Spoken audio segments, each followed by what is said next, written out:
Shalom saudara yang dikasihi dalam Tuhan, kembali lagi bersama aku Kalen di channel YouTubeku. Dan sebelum kita memulai renungan pada hari ini, marilah kita seperti biasa kita awali renungan dengan berdoa. Marilah kita berdoa. Allah Bapa yang tahta di kerajaan surga, Allah yang maha kuasa yang kami kenal di dalam nama Tuhan Yesus. Terima kasih Bapa atas setiap anugerah-Mu, atas setiap pemberian-Mu, berkat-Mu Tuhan pada hari ini Tuhan.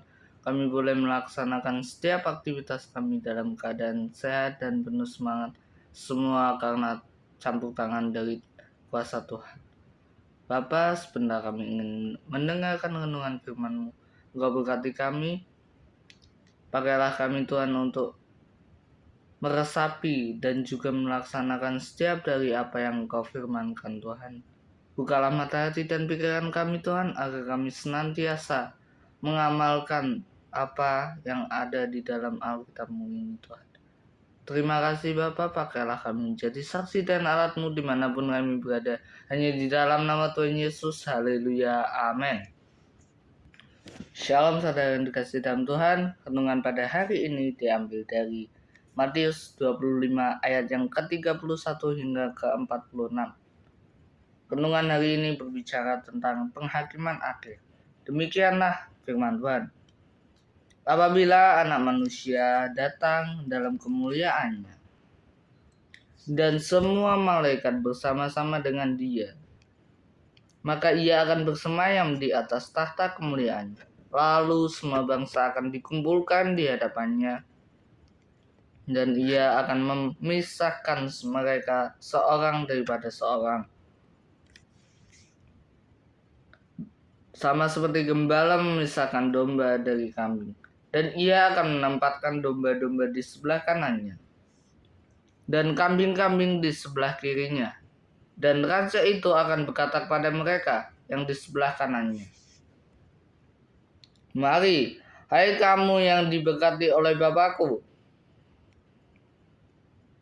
terimalah kerajaan yang telah disediakan bagimu sejak dunia dijadikan. Sebab ketika aku lapar, kamu memberi aku makan. Ketika aku haus, kamu memberi aku minum. Ketika aku orang asing, kamu memberi aku tumpangan. Ketika aku telanjang, kamu memberi aku pakaian. Ketika aku sakit, kamu melawat aku. Ketika aku di dalam penjara, kamu mengunjungi aku." Maka orang-orang benar itu akan menjawab Dia, katanya, "Tuhan, bila manakah kami melihat Engkau lapar dan kami memberi Engkau makan, atau haus dan kami memberi Engkau minum? Bila manakah kami melihat Engkau sebagai orang asing dan kami memberi Engkau tumpangan, atau telanjang dan kami memberi Engkau pakaian? Bila manakah kami melihat Engkau sakit dan kami mengunjungi, atau dalam penjara dan kami mengunjungi Engkau?" Dan raja itu akan menjawab mereka, "Aku berkata kepadamu, sesungguhnya segala sesuatu yang kamu lakukan untuk salah seorang dari saudaraku yang paling hina ini, kamu telah melakukannya untukku." Dan Dia akan berkata juga kepada mereka yang di sebelah kirinya, "Enyahlah dari hadapanku, hai kamu orang-orang terkutuk. Enyahlah ke dalam api yang kekal, yang telah sedia untuk iblis dan malaikat-malaikatnya. Sebab ketika aku lapar, kamu tidak memberi aku makan. Ketika aku haus, kamu tidak memberi aku minum. Ketika aku seorang asing, kamu tidak memberi aku tumpangan.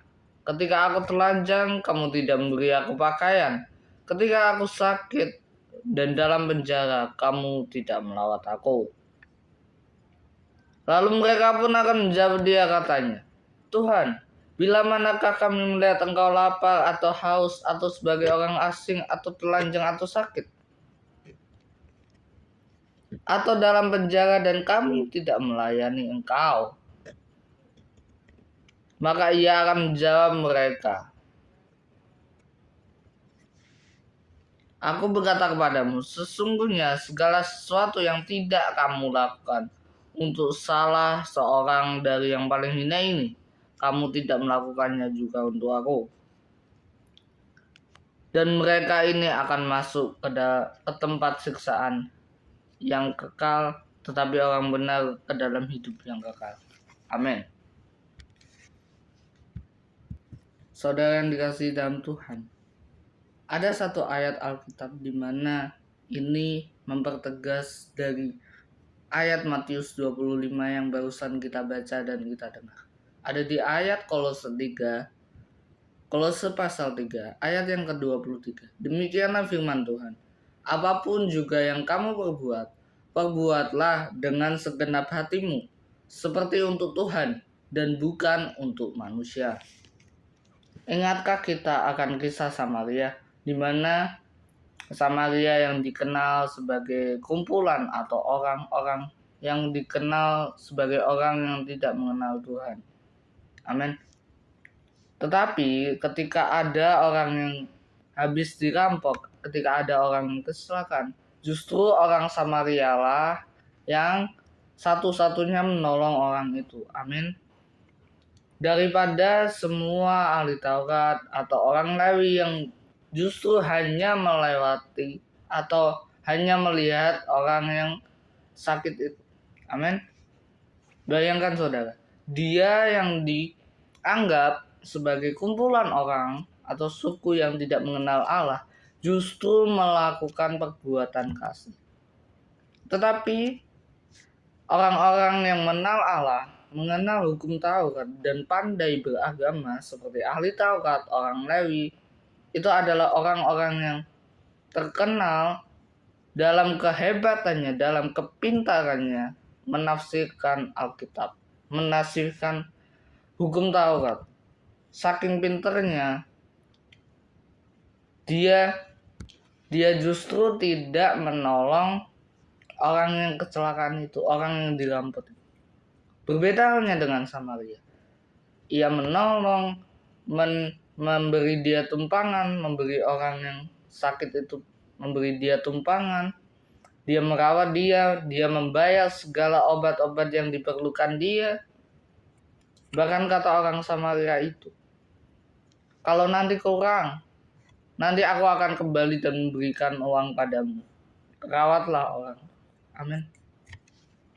Saudara yang dikasihi dalam Tuhan, dalam renungan hari ini Tuhan Yesus mau bilang ke kita semua, hukum atau Alkitab atau semua tentang Alkitab itu tidak hanya berupa tulisan, tidak hanya berupa buku, tidak hanya berupa bukti, tidak hanya dibaca saja atau dihafalkan saja. Amin. Tetapi Alkitab yang Tuhan inginkan adalah ketika kita tidak hanya sekedar membaca Alkitab itu, tidak hanya sekedar menghafalkan ayat Alkitab itu, tetapi Tuhan minta agar kita juga menjadi pelaku firman Tuhan. Amin. Dikatakan di ayat yang ke-40, dan raja itu akan menjawab mereka, aku berkata kepadamu, sesungguhnya segala sesuatu yang kamu lakukan untuk salah seorang dari saudaraku yang paling hina ini, kamu telah melakukannya untuk aku. Jadi saudara, orang hina ini ibaratnya adalah orang yang membutuhkan pertolongan. Entah itu orang miskin, entah itu orang yang kelaparan, entah itu orang yang mungkin terlihat gila dalam penampilan, orang yang kusam, kecut, atau bahkan jorok sekali. Tetapi Tuhan Yesus berkata, apa yang kamu lakukan, kamu telah melakukannya untuk aku. Jadi ketika kita menerapkan hukum Alkitab, kita menerapkan hukum kasih itu, cinta kasih itu kepada sesama, kita juga ibaratnya kita juga sekalian mengasihi Tuhan.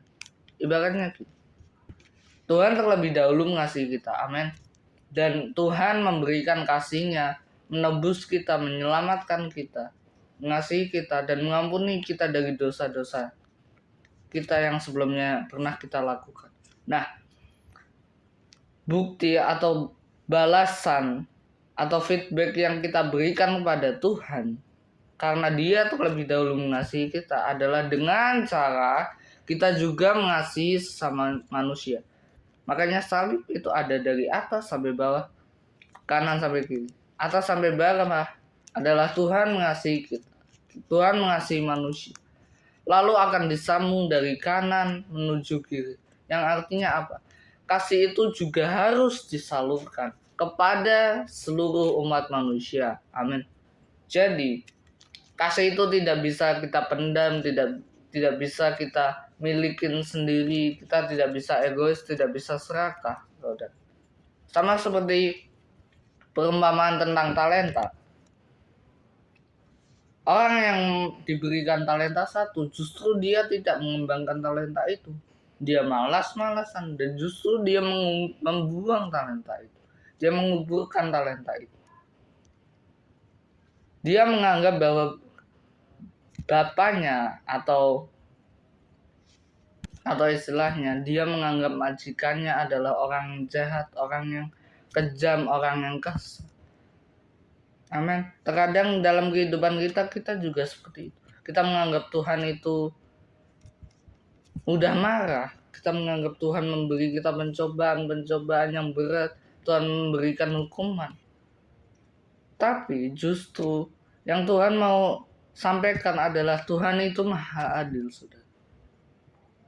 Amin.